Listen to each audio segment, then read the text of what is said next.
বজ্রপাতে মানুষের মৃত্যু আর কত। বজ্রপাতে মৃত্যুর ভয় প্রত্যেকের ভিতরেই রয়েছে।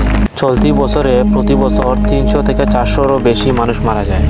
বর্তমানে মালয়েশিয়া, সিঙ্গাপুর, জাপান, যুক্তরাষ্ট্র সহ আরও 2-1টি দেশে বজ্রপাতে মানুষ মারা যাওয়ার হার বাড়তে চলেছে। এসব দেশগুলির মধ্যে সবথেকে বেশি আমাদের বাংলাদেশে বজ্রপাতে মৃত্যুর হার বেশি। আমাদের দেশে বজ্রপাতের ঝুঁকি বাড়ার কারণ হচ্ছে বাবলা গাছ, রেন্টি গাছ, তাল গাছ, এরকম কিছু গাছ এখন আর দেখা যায় না আগের মতো। এই বছরই চলতি বছরে শরীয়তপুর সদর মেডিকেলের উপর একটি মেয়ে টিকটক করতে যায়। মেয়েটি ওখানেই বজ্রপাতে মৃত্যু হয়ে যায়। বর্তমান সময়ে বজ্রপাতে মৃত্যুর হার বাড়া যাওয়ার কারণে আমাদের সকলের সচেতন থাকা দরকার। গত মে মাসের 27 তারিখে একটি ছেলে মাঠে তার বাবার জন্য খাবার নিয়ে যায়, ছেলেটি ওখানেই বজ্রপাতে মৃত্যু হয়ে যায়।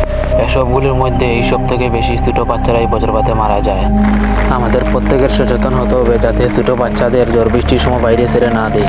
বজ্রপাত নিয়ে বিশেষজ্ঞরা জানিয়েছেন যে বেশিরভাগ সময় উঁচু উঁচু পর্বত যেগুলো আছে বা উঁচু উঁচু টিলা যেগুলো আছে ওইগুলোতে বজ্রপাত বেশিরভাগ হয়। বজ্রপাতের সময় আমরা ঘর থেকে সাবধানে বের হব এবং বাচ্চাদেরকে ঘরের ভিতরে রাখবো। তো ধন্যবাদ, আমার চ্যানেলটি সাবস্ক্রাইব করে রাখবেন যদি ভিডিওটা ভালো লাগে থাকে।